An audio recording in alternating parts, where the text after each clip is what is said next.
Bonsoir, merci d'être fidèle au rendez-vous de l'info dans les titres de l'actualité de ce mercredi.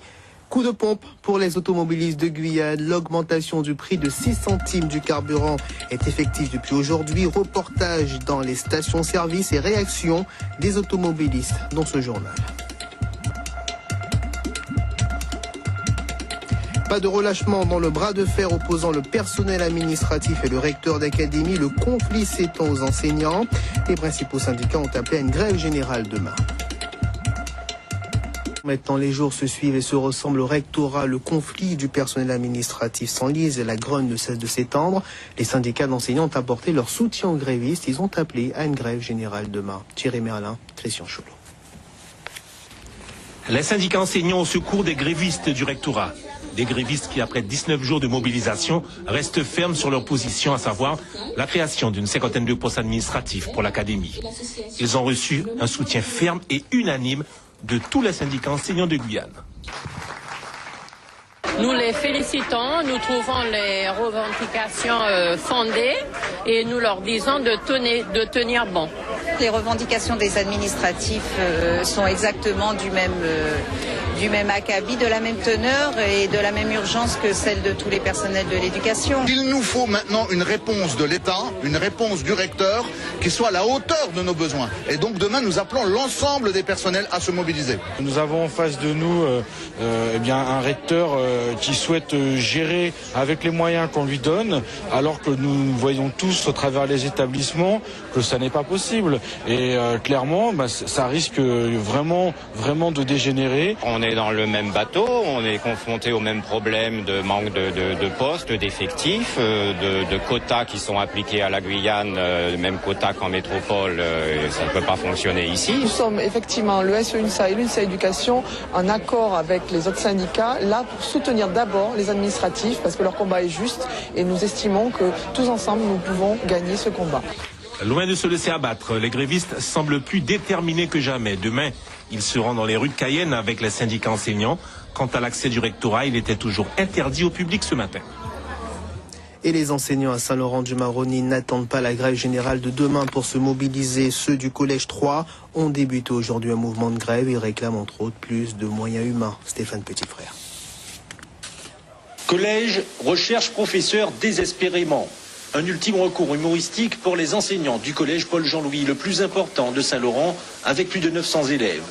En grève aujourd'hui, les professeurs dénoncent le non-respect de la dotation globale horaire qui détermine le nombre d'enseignants dans l'établissement. À ce jour et depuis le 1er septembre, il nous manque 14 professeurs. On ne demande absolument pas de moyens en plus, on demande à ce que la loi soit appliquée. Actuellement, dans le collège, on rencontre des problèmes, puisque à certaines heures de cours, on a plus de 150 élèves en salle de permanence. On a une classe de 6e qui n'a que 50% de ses cours assurés, et notamment, il leur manque du français, de l'histoire géo, de l'EPS. On a essayé de trouver des solutions en interne pour faire fonctionner le collège, notamment des assistants pédagogiques qui remplacent les professeurs, mais ces solutions ne pourront pas être durables. 226 heures sur 1200, soit 20% des cours, ne sont donc actuellement pas assurés dans l'établissement. Certaines matières sont plus touchées que d'autres. Un élève sur 2 n'a pas de cours de français et dans certaines classes, la moitié de l'emploi du temps n'est pas assuré. Un manque qui découlerait essentiellement de la non-réattribution des postes d'enseignants mutés. Des problèmes qui auraient dû être réfléchis et réglés fin de l'année dernière, dès juin, et qui ne sont toujours pas réglés. Et on nous dit que le rectorat est bloqué, que c'est de la faute de ce moment de grève. Moi, je dis non, c'est tout simplement une volonté de laisser le problème s'envenimer. Et il y a des adultes à Saint-Laurent qui sont prêts à prendre en responsabilité ces classes, qui ont un niveau universitaire. La principale est au courant et on ne lui donne pas la possibilité de pouvoir les engager. Et moi, je dis que cette situation, elle est inacceptable.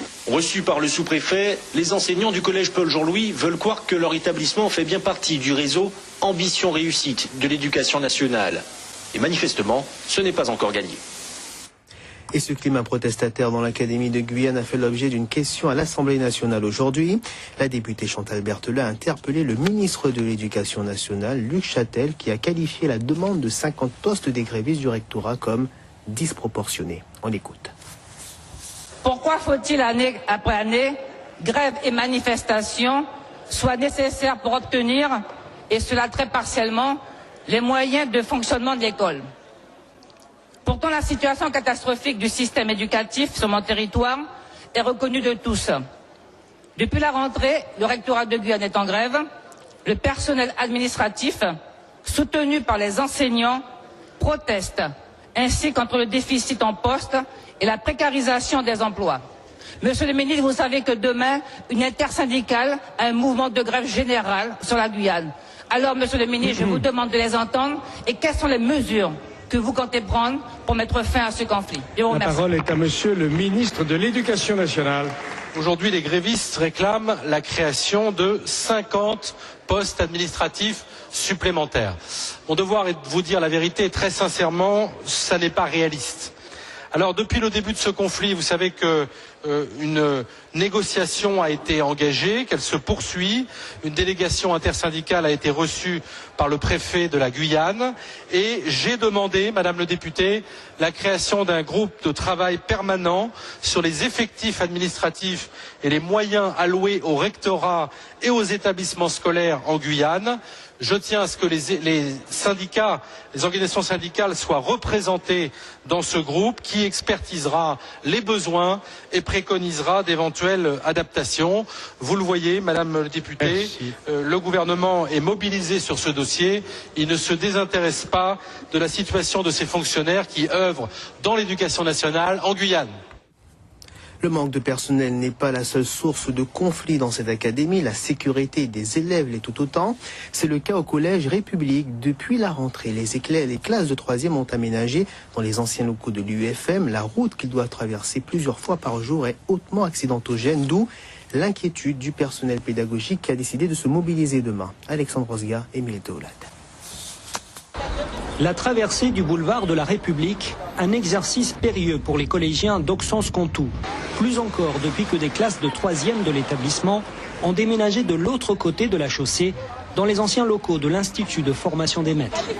On peut nous écraser, oui, ça arrive, il y a des voitures qui ne freinent pas, c'est assez souvent ça. Il faut toujours regarder à droite, à gauche et mettre des policiers pour surveiller la zone piétonne. Quelques aménagements de dernière minute comme le remarquage des passages piétons et la réalisation de dodanes ont bien été réalisés, sans s'avérer très efficaces. Les enseignants demandent encore plus de sécurité aux abords de l'établissement. Les voitures circulent très rapidement sur ce tronçon de route, comme vous pouvez le voir. Les aménagements ont commencé mais ne sont pas terminés et nous estimons que la sécurité des élèves n'est pas assurée dans l'état actuel des choses.